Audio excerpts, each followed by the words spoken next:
그러면 이제 이야기가 안 나올 수 없는 게, 그럼 우리나라는 핵잠을 어떻게 할 수 있을까? 뭐 만들려고 하나요? 사실 두 가지 측면에서 가야 될 것 같아요. 기술적으로 가능하냐, 그리고 전략적으로 필요하냐. 그렇죠.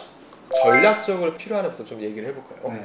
이거 저희 내피셜이기도 하니까. 내피셜이죠. 그렇죠. 강박실 당신 말이 맞습니다. 그렇죠. 강박실 여러 배 맞습니다. 작가님께서는 우리한테 전략적 그런 이점이 있다 생각하시나요? 이거는 굳이 말하자면 우리나라가 최근에 아스날쉽이라는 거를 계획하고 있는 거 아시나요? 아, 처음 들어요. 아스날십. 합동화력함이라고 표현하는데 미국에서 처음 그 개념 연구가 됐던 아스널쉽이라는 게 있어요. 그러니까 배는 배인데 여기에다가 그 유도탄만 막 후자비로 때려 넣어 놓는 거예요. 그래서 유도탄을 한 몇백 발 정도 이렇게 싣고 다녀요. 얘가 쏘면은 이지스함이 그 미사일 유도를 대신해 주는 거죠. 그러니까 그 함대에서 쓸 수 있는 이제 공용 화력함이라는 거예요.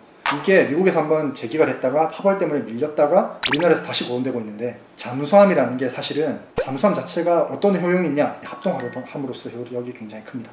그러니까 미사일을 단순히 이 잠수함 하나만 가지고 있는 게 아니라 천해라고 하거든요. 얕은 바다, 천해고 연안이고 하지만 미사일 사이트는 고정이 돼 있잖아요. 그게 시간이 지나면 결국에는 적대적인 나라의 스파이 활동이나 이런 거에 의해 가지고 노출이 되기가 쉽거든요.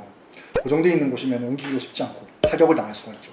근데 이렇게 잠수함 같은 경우가 위치를 특정할 수 없는 바다 어딘가에서 미사일을 쏴 올려준다, 여러 가지 방식으로 쓰게 되면 최후의 마지막 순간에 같이 죽자 하는 용도로 쓸 수도 있는 거고, 정말 위급하게 아니면 정말 긴급하게 타격 수단을 내보내는 수단으로서 효용이 있기는 하죠. 또 우리나라가 지금 처한 상황이 많이 위험한 상황이다 보니까 그런 의미로서 있는 거지, 사실 잠수함 전력이다라는 걸 놓고 봤을 때는 핵잠이 아니면 안 된다라고는 말하기가 좀 애매하죠. 핵잠은 일단 기본적으로 가장 장점이 자망 깊이가 깊고 항속거리가 넓다는 거거든요. 그렇죠. 사실은 우리나라가 대한민국이란 땅을 옮길 수가 없잖아요. 핵잠수함을 보내가지고 저기 중동이나 아프리카나 남미나 이런 데 가가지고 뿅 하고 쏠 수 있는 그런 기능을 하는 잠수함인데 우리가 그럴 일이 있는가 과연? 딱히 없죠. 사실 그런 면에서는 회의론자들의 말을 또 일리가 있다. 우리는 저기 다 근처에 있잖아요. 그렇죠. 그런 걸 감안했을 때 그럼 또 전략적인 가치가 좀 모호해지기도 하네요. 자, 그럼 이제 전략적인 의미는 이제 이렇게 얘기를 해봤고, 그리고 당연히 이제 공학적으로 가능하냐? 지금 대부분 사용하는 핵잠수는 대부분 이제 가압 경수로의 기술을 사용한다 했는데, 전홍축 우라늄을 가지고 핵잠수함을 만든 나라가 있어요. 러시아, 미국 빼면 중국 아닐까요? 아니, 프랑스예요. 프랑스도 나름 핵 강국, 걔네들도 이제 상위 이사국이고 바라쿠다 이름 들어가 있어요. 아, 바라쿠다급. 바라쿠다급 핵잠수함인데 얘는 해결력 농축도가 19.75예요. 근데 이게 아까 얘기했죠? 이게 핵잠수함 1, 2년 쓰고 버릴 게 아니잖아요. 근데 상식적으로 같은 부피를 하면 농축도가 높을수록 오래 태울 수 있어요. 오래 뭔가 운전할 수 있을 것 같잖아요. 근데 여기서 하나 재밌는 포인트가, 저희가 예를 들어 잠수함 원자로를 설계한다 하면 얘 원자로 수명은 정적 출력 100% 출력에서 몇 년을 탈 수 있냐 계산하면 20년이 안 돼요. 애초에 그렇게 20년 맞출 필요 없어. 10년? 8년? 그 정도 맞춰도 돼요. 아무리 핵잠이라 하더라도 얘가 맨날 풀악셀 다니진 않잖아요. 20% 수준 레벨에서 운전을 계속할, 왜냐면 끌 수는 없으니까 천천히 이렇게 움직이는 거죠. 그러기 위해서는 우리가 굳이 얘를 100% 출력까지 끌어올릴 필요가 없고, 그래서 전홍축 우라늄만으로도 비벼볼만 하다라는 거죠. 바라쿠다 비슷하게 스펙 저 정도의 운전을 목표로 하고 만든다면 저는 충분히 가능성이 있다고 생각을 합니다. 얘가 공학적으로 되냐 안 되냐 보다는 전략적으로 의미가 있냐 없냐인 것 같아요. 돈은 한정돼 있고, 하지만 우리나라가 이유는 모르겠지만 전략적으로도 뭔가 이게 필요한 상황이 됐다, 너무 핵잠수함 필요하다 그러면 충분히 만들 수 있다. 그래서 정리를 하자면, 첫 번째 핵잠수 만능은 아니다, 두 번째 시동을 끌 수 없기 때문에 가만히 있다 쏘고 도망가는 그런 관점에서는 재래식 잠수함이 더 나을 수도 있다. 마지막으로 우리나라도 원자력 협정을 지키면서 전홍축 우라늄 19.75%의 그런 우라늄을 가지고도 충분히 우리가 원하는 핵잠수함을 만들 수 있다. 그러면은 사실 핵잠수함 이야기를 해왔지만 지금 현재 대한민국 해군과 이 군사 전력 확보 측면에서 화제가 많이 되고 있는 거는 항모거든요. 이 해군이 되게 이른 시기부터 핵항모로 전환을 했는데 한 번 정도 과도기를 거치고 계속 핵항모로 건조하고 있거든요. 지금 미국이 말하고 있는 항공모함이다 하는 건 11척밖에 없어요. 사실 우리가 꿈꾸는 항모 정도의 수준은 수십 척 있거든요. 사실은 미국이 말하고 있는 항모라는 개념이 핵항모로 옮겨간 지 오래가 됐어요.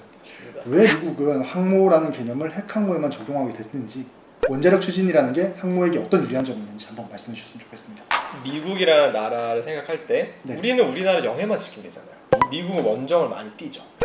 일단 바다를 자기네 무대로 하고자 하는데 항속 거리가 어마무시하겠죠. 크기가 커야지 미사일을 실을 수 있었던 것처럼 잠수함이 항모도 큰 게 좋겠죠. 비행기도 많이 싣고 비행기도 많이 싣고 사람도 있고, 그렇죠. 부대 시설도 많이 넣을 수 있고요.